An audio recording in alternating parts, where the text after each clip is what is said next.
Hello, I'm going to talk about creating a sense of belonging, and this is from a social work perspective. There's a purpose of doing a needs assessment, and that is to help identify what's working well and where any gaps exist when it comes to creating safe spaces of belonging while learning in the higher education social work program classroom. Some goals of my assessment include understanding how to make the courses I teach more accessible to students, understanding how to make the courses I teach more culturally responsive using cultural humility, and understanding how to make the courses I teach feel psychologically and socially safe as spaces for students. The objectives include utilizing the student feedback about needed resources and the resources I learned about from the Center for Teaching and Learning and our Student Disability Resource Center, guiding the practice materials that I put in place for learning in my courses. Utilizing the student feedback given through their narratives and surveys will drive my learning of cultural humility and responsiveness, just like the education I received from the Center for Teaching and Learning and what can be found in the literature and in the social work standards. Utilizing student feedback and an emphasis on active listening, literature, continuing education, and personal experiences will guide my teaching practices to ensure that students feel safe in the spaces we share together. Data will be found from the students who are my stakeholders. It'll be collected in the form of surveys, asking open-ended and Likert scale questions, collected using interviews with students, asking them for feedback in the classroom and individually as appropriate, looking to the literature for added information, using information that I learned from trainings, webinars, the Center for Teaching and Learning, and the Disability Resource Center. Data collected from the DEI task force helps inform me about my students' demographics. Students do have a desire to be seen and heard like any other person, and asking students for feedback, listening to them, and implementing from it will actually help them to feel valued, seen, and heard. Also helps professors learn from their students and improve as educators. It helps to build trusting relationships. Again, helps students feel valued, safe, and understood and cared about. So before the course begins, I might send out a personal email to the students using their names, introducing myself, the course I'm teaching, and then sharing with them what the syllabus purposes are, what they can find in the syllabus, and ensuring them that we will go over it together and make sure we're in agreement and that I value and want their input. I also will let them know they can reach out to me anytime and let me know how I can help with resources, and that my goal is to help them learn and be successful. And so I give them immediately a link that lists many support services for students that are available here at CSU-Pueblo. And then I let them know that I'm looking forward to hearing from them and getting to know them better.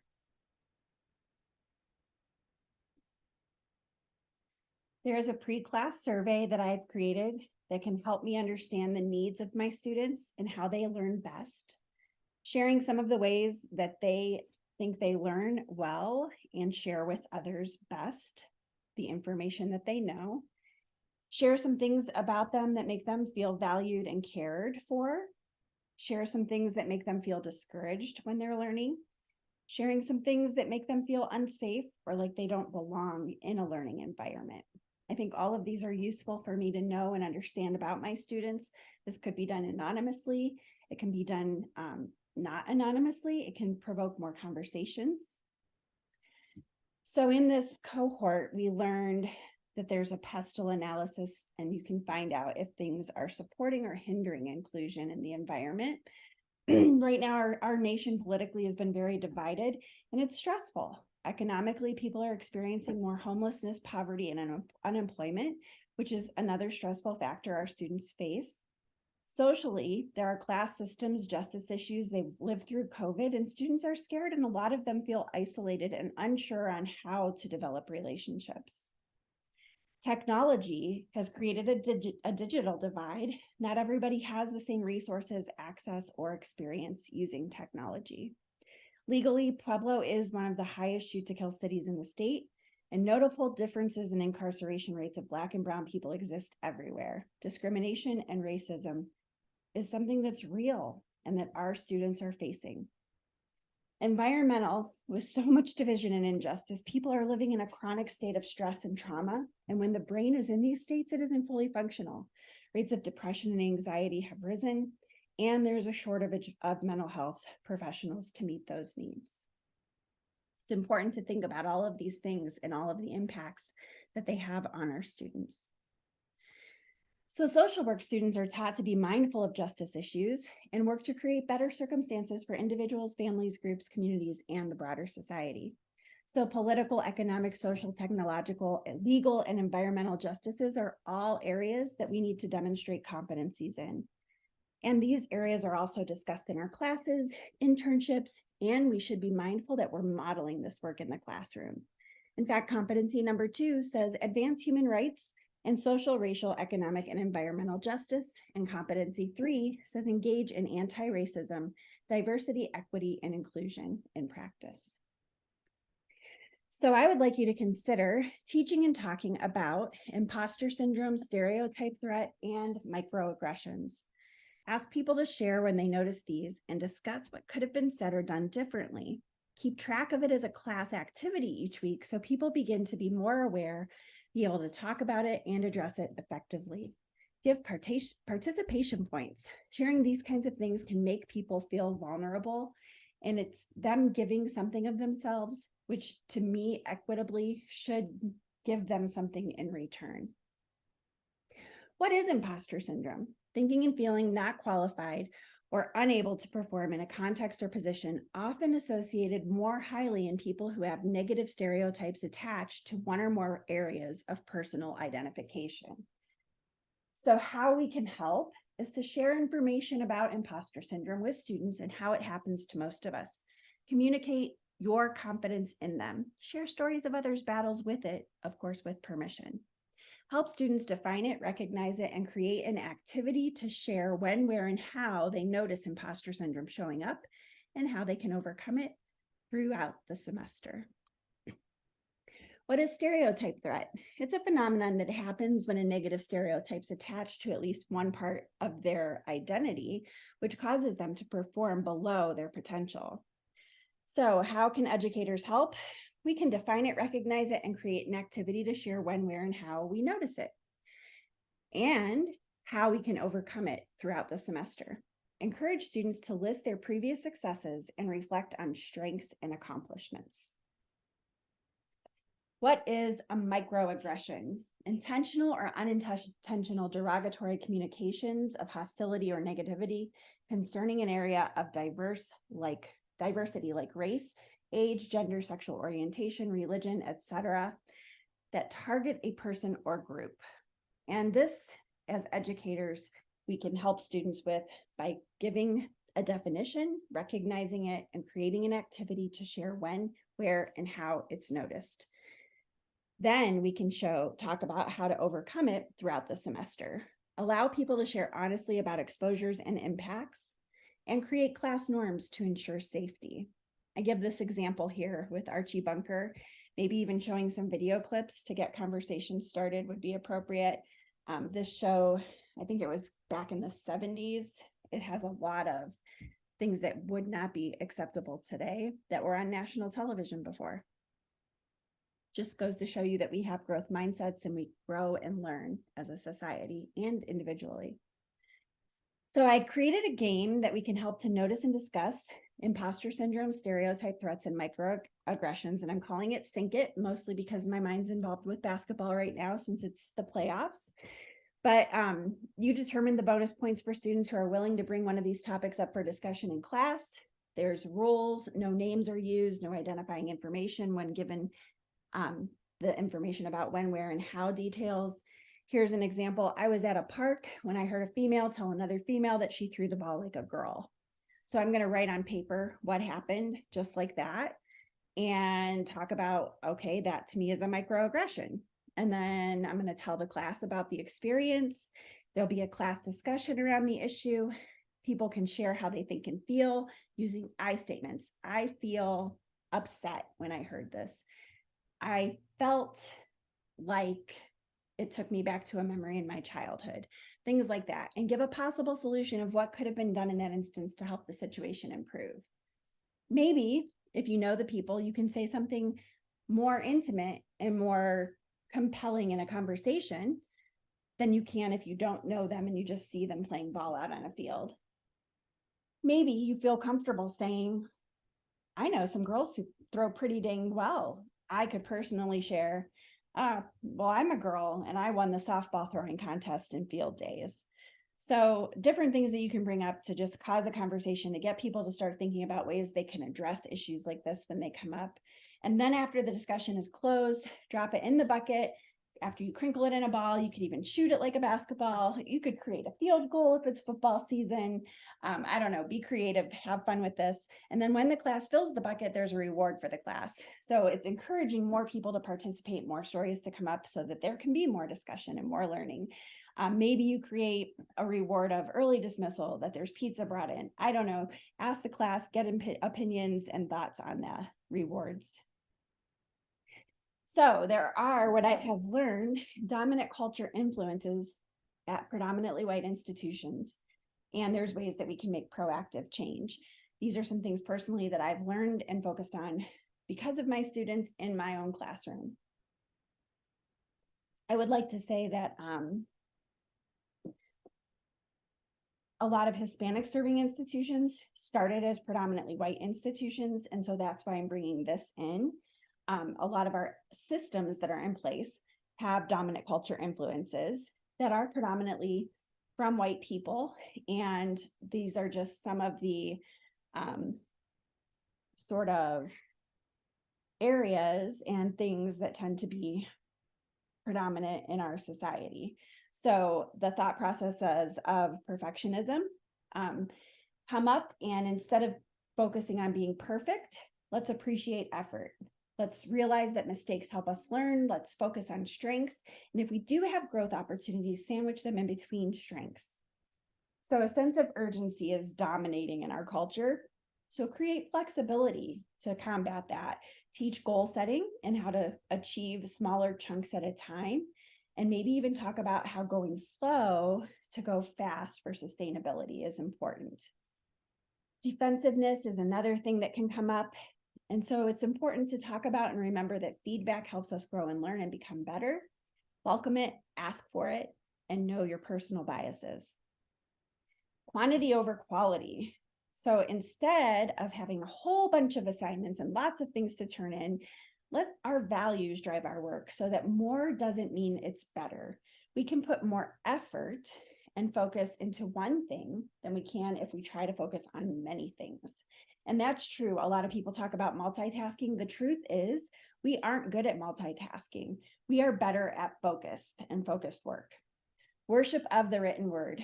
I love the fact that I now create alternative assignments. I allow people to show what they know in various ways. I give options and I allow for creativity. In fact, I'll even let students see my rubric and then tell me, if you think of a way that you'd like to present this information, please just check in with me and let me know if I haven't already addressed that, and I'll let you know if that's a good idea. So writing papers is not always the answer. And in fact, it's not the best way for a lot of people to present what they know. Paternalism, that's a dominant feature of culture in today's society, but each person has value and plays a role, and it's important to emphasize that with our students. It helps with things like stereotype threat and imposter syndrome.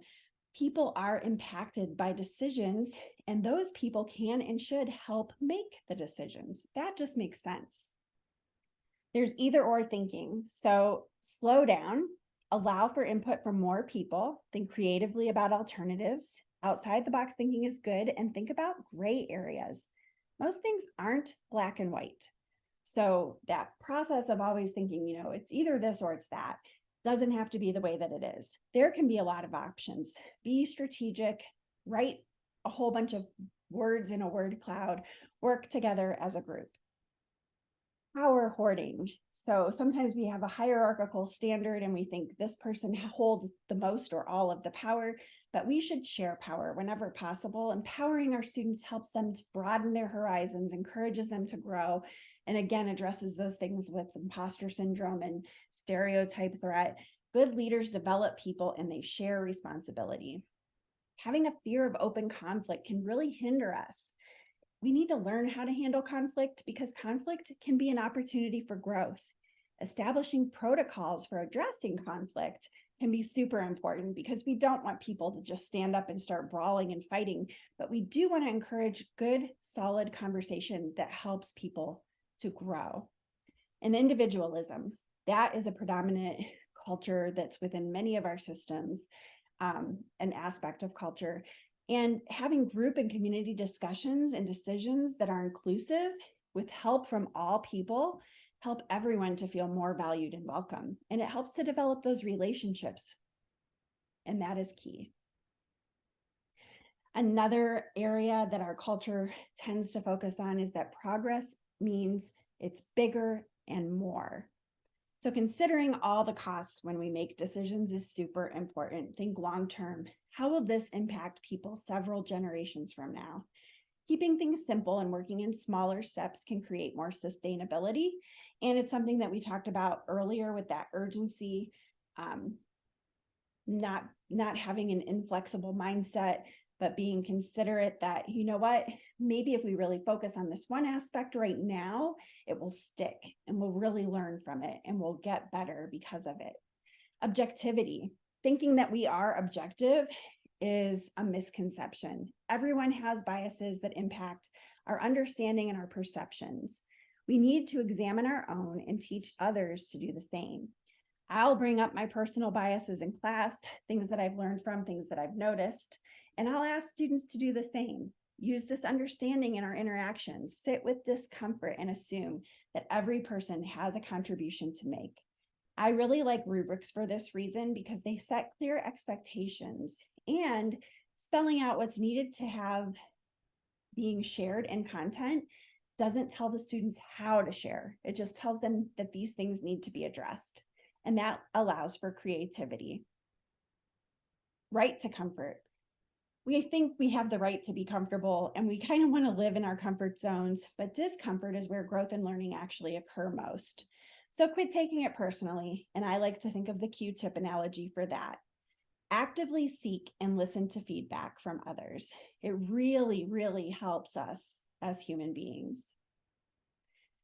How do you measure your effectiveness? You can use pre and post tests to show improvements. You can ask what has worked well and what suggestions there are for improvement from the students that you're teaching. You can use a measuring tool like the one I'll share from ASCALA's Intercultural Development Continuum, IDC, to find out how you can continue to improve. So here's an example of a post-class survey. I know earlier I showed you a pre-class survey, but I could use a Likert scale and I can use open-ended questions so that students can expand for reasons that they've given the number they've given for these questions. And this is just an example. Course materials are accessible. I had no problems accessing learning materials. How can accessibility improve? Course was culturally responsive, allowed me to learn and show what I know in relevant ways. And then how could this course have been more culturally responsive? I felt safe in a sense of belonging. How could this environment help me feel safer and more like I belonged? I believe there's always room for improvement, and I always want to encourage feedback. So Intercultural Development Continuum from ASCALA is living in a state of denial where we aren't acknowledging there's any problems, polarization, opposite sides and judgment are occurring, minimization where we're talking more about, let's talk about all students and we're not centering on anyone and we're not trying to make any kind of a difference about difference. And then there's acceptance where we're acknowledging that there is difference and we have a little understanding of it, but we might lack that consistent action. There might not always be things in place to fill those gaps and bridge those needs. And adaptation we've already created the bridges and filled the gaps to meet needs in a sustainable and consistent way. So a student isn't coming to us and saying, I need these services because they already exist. Then there's the end of class survey for access. And this is where you can ask students to rate your course, and this is an example of concerning access in the following areas. And so you can see that I'm basically using what ASCALA outlined and asking students to let me know. I think it's hugely important. Part of that is because I have invisible disabilities, that we understand that access issues aren't always about things that we can visually see with a person. It's so important to keep that in mind. Then there's an end of class survey for cultural humility that also is using the Scholars IDC. And you can see different aspects of culture showing up over here in the pictures to kind of help students as a reminder maybe of things from their culture that they can think about. And then I just want to say thank you to the Center for Teaching and Learning and Denise and ACUE for putting this course together. I really enjoyed it. It took some thought and some time, and I got to see how I was showing up and ways to improve. And I'm excited to move forward with what I've learned. It's going to help me and my students in our relationship and develop me as a professor.